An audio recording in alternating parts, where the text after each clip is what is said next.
If you love horror movies, then there's a good chance that you've seen The Ring. Released in 2002, this movie became an instant classic for its eerie storyline and hair-raising visuals. The film is based on the Japanese horror movie called Ringu, which I haven't seen. Let me know in the comments if you think I should watch it. You can check out my reaction to the 2002 film The Ring on my channel as well. It follows the story of a cursed videotape that brings a vengeful spirit to life. The Ring has become a staple in horror culture and has left a lasting impression on many viewers. Here are 10 horror movie facts about The Ring that you probably didn't know. Number 10. The Ring was directed by Gore Verbinski, who is best known for directing the first 3 Pirates of the Caribbean movies. He stepped away from the franchise to direct The Ring and brought new life to the horror genre, and was the highest grossing horror remake with a worldwide gross of $249 million until the new adaptation of Stephen King's It took the title. Verbinski candidly admitted that creating the horror film was devoid of fun, navigating the darker recesses of the human psyche. He acknowledged. Verbinski estimated that around 50% of the American version diverged from its Japanese counterpart. While preserving the fundamental premise, various elements, including ESP storylines and dream logic, underwent transformation. Number 9. The cursed video that sets off the events in the movie is only shown for a few seconds, but it was actually a 7-minute short film shot specifically for The Ring. The film, titled Rings, was released on the DVD as a bonus feature after the film's release. Once you start watching the short, your remote control is disabled and you can't pause, fast forward, or go back to the menu. Unless, of course, you turn off the TV, but you'll be stuck watching the entire video otherwise, which is just so creepy and terrifying. I'm curious to check it out. DVD menus, I think, are like a hidden art form, so yeah, let me know in the comments if you've experienced that. You'll also hear the phone ring twice before you're given full access of the remote control again. Super creepy. DreamWorks secured the American rights to Ringu in 1998 and the Japanese horror masterpiece for a staggering $1 million. Conflicting tales surrounding how executive producer Roy Lee encountered the film added to the air of mystery for the acquisition. Number 8. The character Samara is played by actress Devney Chase, who was only 12 at the time of filming. She gave a stunning performance and brought the chilling character to life. The type of ghost that Samara is based on is the mythological Onyo, if I'm pronouncing that correctly, a Japanese ghost that manifests after dying during a powerful rage and reappears as a very pale ghost to seek vengeance on the living. Samara's physical abilities are known as nensha, which is a form of spirit photography that allows someone to burn images from their mind onto another object just by thinking about them. Such a creepy premise. We definitely saw that in the film as well, just these flashes of images, and the actress who played Samara claims that she has never seen the complete film. Number 7. The iconic scene involving the horse jumping off the ferry was created using a combination of practical and digital effects. That scene was so tough for me to watch. I hate seeing animals die in any movie. It was just such a gut punch of a scene, and just wasn't expecting it also, and just the visuals and the sounds, and it was just it was a really tough scene to watch. I know no horses were harmed in real life, but it was still so realistic and so tough to see. The horse was digitally created while the ferry and water were physical. Even for 2002, it still looked very realistic. I know that was, the earlier days of CGI, but still so creepy. Filming in Washington was characterized by near constant rain, infusing the movie with an atmosphere of perpetual dampness and isolation. The relentless downpour accentuated the film's aura of dread. Number 6. The Ring was originally going to have a different ending. In the original script, the main character, Rachel, would have died, but the studio thought it was too bleak and opted for a more hopeful ending. I do believe there is a sequel. Let me know in the comments if you think I should watch that as well. The film's main character was inspired by a real-life tragic event. The main antagonist of the film was inspired by the real-life tragic killing of 2 young people, a young girl named Sadako Sasukika, I hope I'm pronouncing that correctly, and a young man named Yamamura.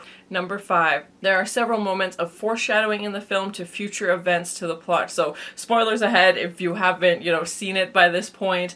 Rachel pulling a fly out of the television screen. Samara would later crawl out of a TV. Katie rants about the electro rays that would come out of the television and destroy brain cells, but nobody is willing to do anything about it. Many of the images shown on the videotape appear later in the real world or in a dream sequence throughout the rest of the film.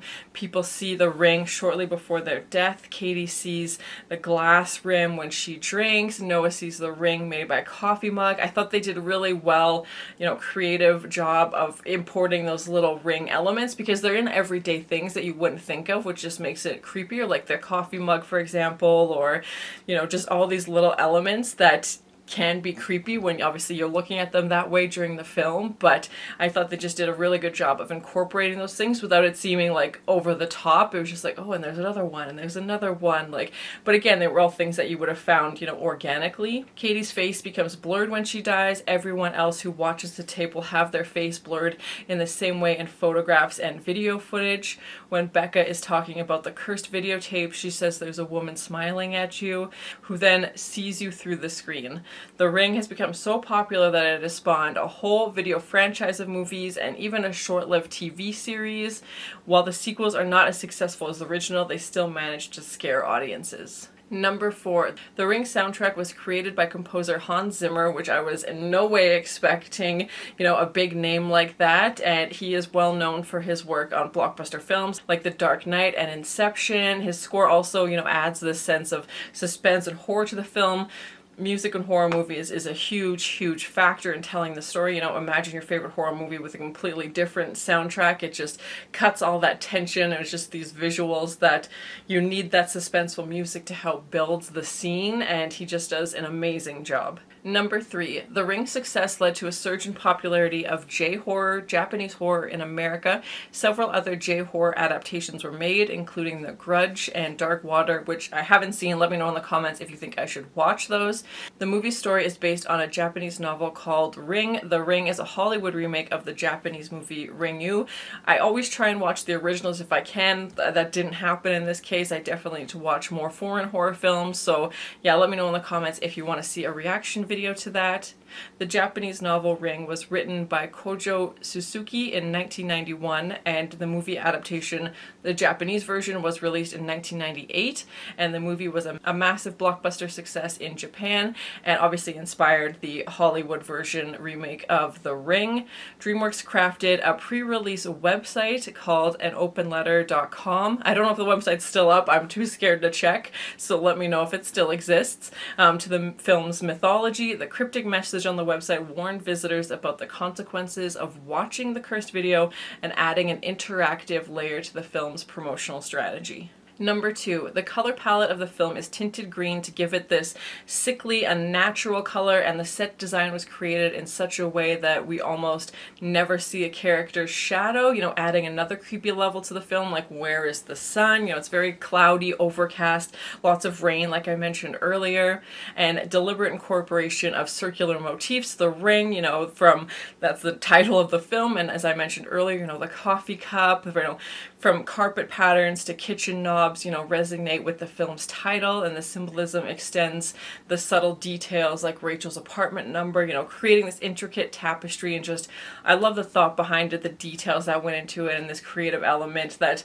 they didn't have to do, but again, I like that they took that extra step and added it so that every time you watch, I feel like you pick up on things you missed, the first time or the second time, and you notice all these other elements, which just makes it, such a great movie to keep rewatching, as terrifying as it is. And number 1, that iconic image of the girl crawling out of the television screen was inspired by the famous Japanese urban legend.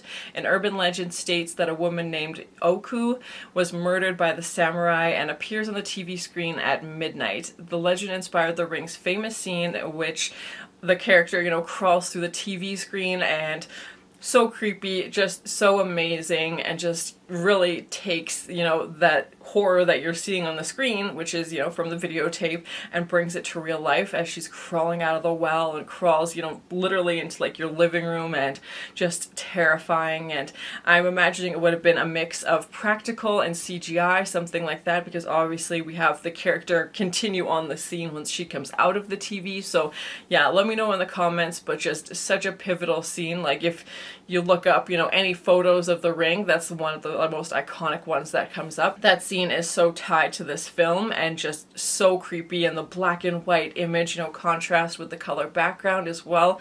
So well done. So The Ring will always be remembered as one of the most terrifying horror movies ever made. The film's unique storyline, chilling visuals, and unforgettable soundtrack have solidified its place in horror culture. These 10 horror movie facts about The Ring give fans a deeper understanding of the film's production and history. Whether you're a horror movie lover or a casual viewer, The Ring will haunt you long after the credits roll. Trust me, it's one that I still think about. You know, I watched it I think almost 2 years ago now, and it's really well done. I enjoyed it, as terrifying as it was. So let me know in the comments if you have some other facts about The Ring. Did you learn something new with these facts? If you want to see more content like this. And thank you so much for watching. And as always, please like, comment, and subscribe to this channel, and check back often for more awesome content.